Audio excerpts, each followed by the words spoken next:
السلام علیکم ورحمۃ اللہ. میں ہوں فاطمہ فضل اور انجینئر محمد علی مرزا صاحب کی جو ایک کنٹروورشل قسم کی ویڈیو ان لوگوں نے ہائپ میں لی ہوئی ہے اور اس کے اوپر بار بار ان کے اوپر یہ الزام لگایا جا رہا ہے کہ انہوں نے نعوذ باللہ نبی علیہ الصلوۃ والسلام کی شان میں گستاخی کی ہے. میں نے وہ پوری ویڈیو دیکھی اور مجھے کہیں پہ بھی یہ نہیں لگا کہ انہوں نے قطعاً نبی علیہ الصلوۃ والسلام کے لیے کوئی ایسے الفاظ استعمال کیے ہوں جس میں ان کی توہین کی گئی ہو.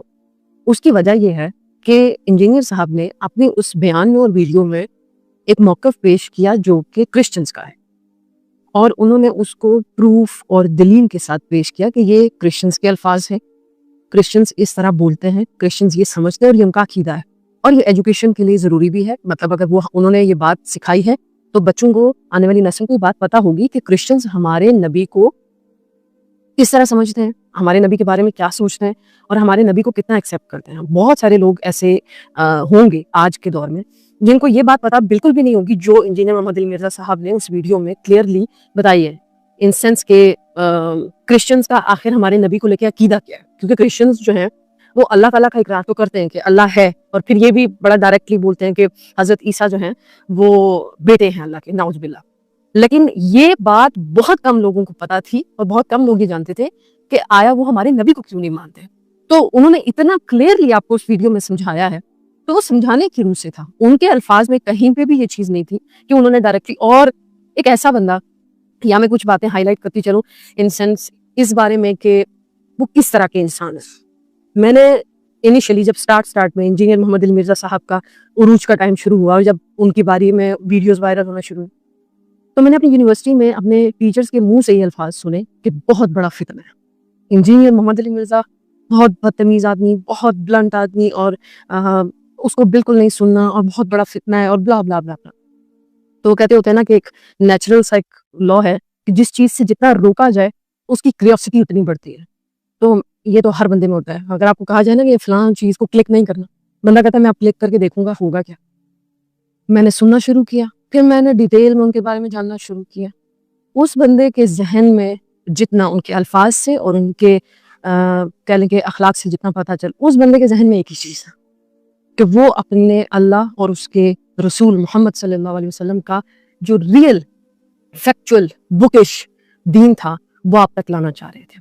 میں آج ہی میں پروفیسر صاحب کا شاید نام بھول رہی ہوں, میں نے ان کا ایک لیکچر دیکھا. انہوں نے ماشاءاللہ اتنی خوبصورت بات اس لیکچر میں سکھائی ہوئی تھی کہ ہم لوگ اللہ تعالیٰ کے ساتھ, اللہ اور انسان کا تعلق اتنا قریب ہے کہ ان کے الفاظ اس طرح تھے کہ میں نے آج تک ایسا کوئی رشتہ نہیں دیکھا جو اللہ سے زیادہ اپنے بندے سے پیار کرتا ہو. یعنی ایک انسان سے اتنا پیار نہیں کر سکتا جتنا اللہ اپنے بندے سے کرتا ہے. لیکن جو ہماری کمیونٹی میں پچھلے کئی دہائیوں سے ایک بات چلی آ رہی تھی, فرقہ واریت اور ملاؤں کا ایک کانسیپٹ اور کلچر, جیسے کہ اگر کہا جائے فار ایگزامپل ایک محفل میں 4 لوگ بیٹھے ہوئے, تو وہاں پر کوشش ہوتی تھی کہ دعا کرنی ہے, ہاں جی ملا کون ہے وہ دعا کرے گا, جنازہ پڑھانا ہے ملا کون ہے وہ جنازہ پڑھائے گا, نکاح پڑھانا ہے ملا کدھر ہے وہ نکاح پڑھائے گا. اتنا ایک کلچر خراب ہے کہ ریسنٹلی میں نے ایک نکاح میں یہ چیز آبزرو کی اور میں اتنی حیران ہوئی اس ساری سینیریو کو سن کے کہ جس طرح میں بیٹھی ہوں اس طرح لڑکی بیٹھی ہے, اینڈ اس کے رائٹ سائڈ پہ یا لیفٹ سائڈ پہ ایسے 7 آ کے مولوی صاحب بیٹھے ہیں اور وہ بیٹھ کے اس کو کلمے پڑھا رہے ہیں, پوچھ رہے ہیں. مطلب یہ کون سے اسلام میں یہ لکھا ہوا ہے؟ تو اتنا ایک کہہ لیں کہ اتنا فساد میں اس سینس میں کہہ رہی ہوں کہ اتنی اندھیر نگری بنایا ہوا تھا اسلام کو ملاؤں نے. وہ اس بندے نے آ کے, آپ یقین مانیں, وہ آئینہ صاف کیا ہے. تو اس بندے کو پریز کریں. آپ کو پتہ ہے اتنا پولیٹیشینز آپس میں بغض نہیں رکھتے جتنا ملا ایک دوسرے سے بغض رکھتے ہیں, اور یہ بہت بڑا فیکٹ ہے. ممبر پہ بیٹھا ہوا اگر ایک ملا چیخ رہا ہوگا, اس کو نہیں برداشت کہ میری آواز سے اونچا کوئی دوسرا چیخے. اتنا بغض ہے. میرا مدرسہ ٹھیک چل رہا ہے نا, دوسرے کا اتنا ٹھیک نہیں چلنا چاہیے. اگر آپ ایک اسلامک انسٹیٹیوٹ چھوڑ کے دوسرے میں جائیں گے تو دوسرے کہیں گے کہ ہاں جی ہمارا انسٹیٹیوٹ بہت اچھا, ان کا تو خراب ہے, ان کے ہاں یہ برائیاں. تو اتنا بغض ان کا آپس میں ہے, اور وہ بغض اب یہ انجینئر محمد علی مرزا صاحب پہ نکالنا چاہ رہے ہیں. انجینئر محمد علی مرزا صاحب مسلسل جتنے سالوں سے بھی میں ان کو دیکھ رہی ہیں, انہوں نے اسلام کو سیکیور کرنے کی کوشش کی. سیکیور, اسلام کی غلط چیزوں کے خلاف پروٹیسٹ, اور اللہ کی وحدانیت اور رسالت کا جو ہے نا وہ علم بلند کرنے کے لیے وہ مسلسل کوشش میں ہے کہ یہ چیزیں میرے مسلمانوں تک. تو میں نے آپ کو بتایا نا کہ ملاؤں نے جب ہمیں دور کیا ہے تو انجینئر محمد علی مرزا صاحب نے آپ کو ایک چیز سمجھائی ہے کہ تم خود قرآن کو پڑھو, تم خود اللہ کو ڈھونڈو. اللہ تو بڑا کلیئر ہے, بڑا ایزی ہے, بڑا قریب ہے. وہ جو ایک راستہ آپ نے سنا ہوگا, ایک راستہ یوں یوں یوں یوں کر کے ٹیڑھا بنا کے نا بڑا کمپلیکیٹڈ قسم کا اللہ تک پہنچایا ہوا تھا ملا نے کہ تم مجھ تک آؤ گے پھر میں تمہیں وہاں تک پہنچاؤں گا. انجینئر محمد علی مرزا صاحب نے آپ کو ڈائریکٹ بتایا کہ مجھ تک آنے کی ضرورت بھی نہیں ہے, تمہارے پاس ایک کتاب ہے, وہ جتنی میری ہے اتنی تمہاری ہے, کھولو تم ڈائریکٹ اللہ تک پہنچ جاؤ گے.